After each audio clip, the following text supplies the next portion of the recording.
સુરતના ઉધના વિસ્તારની ઘટના. ઉધના વિસ્તારમાં સિટી ઇન્ડસ્ટ્રીયલમાં એક મહિલાનું મોત. કારખાનામાં કામ કરતી મહિલા લિફ્ટમાં ફસાઈ જતા મોતને ભેટી. મોતની જાણ થતાં સ્થાનિક પોલીસ ઘટના સ્થળે પહોંચી.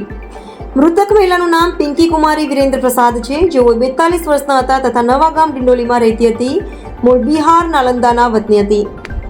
ઉધના ઇન્ડસ્ટ્રી સોલાપુર જારી બનાવવા કારખાનામાં 4 માળ કારખાનામાં છેલ્લા 7 મહિનાથી કામ કરતી હતી.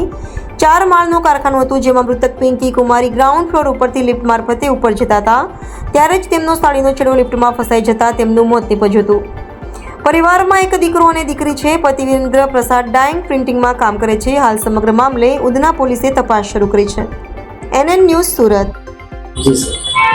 આજે તારીખ 24/8/2025 સવારે 8:30 વાગ્યાના સુમારે ઉધના સોલાપુર કમ્પાઉન્ડ જે છે એમાં બજરંગ ડાઇંગની બાજુમાં પ્લોટ નંબર 21 શુભલક્ષ્મી જરીના કારખાનામાં એક બનાવ બનેલ હતો. એમાં જે એક મહિલા છે પિંકી વિરેન્દ્ર પ્રસાદ કે જેમની ઉંમર આશરે 45 વર્ષ છે, આ મહિલા જરીના કારખાનામાં છેલ્લા 6-1 માસથી ત્યાં આગળ કામ કરી રહ્યા હતા.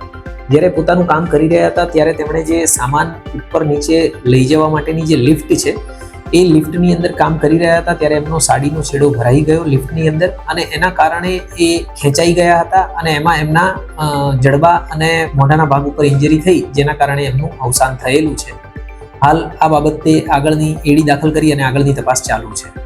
મહિલા કેટલા વર્ષથી ત્યાં નોકરી કરતી હતી અને એના જાન્યુઆરી માસથી આ મહિલા નોકરી કરતી હતી અને આ મહિલા જે છે એ પ્લોટ નંબર 245 શિવરાજનગર નવાગામ ડિંડોલી અને ખાતે રહે છે પોતાના પતિ અને બાળકો સાથે અને મૂળ વતન એ બિહાર છે. એમના પતિ પણ આ જ રીતે કારખાનામાં મજૂરી કામ કરી રહ્યા છે.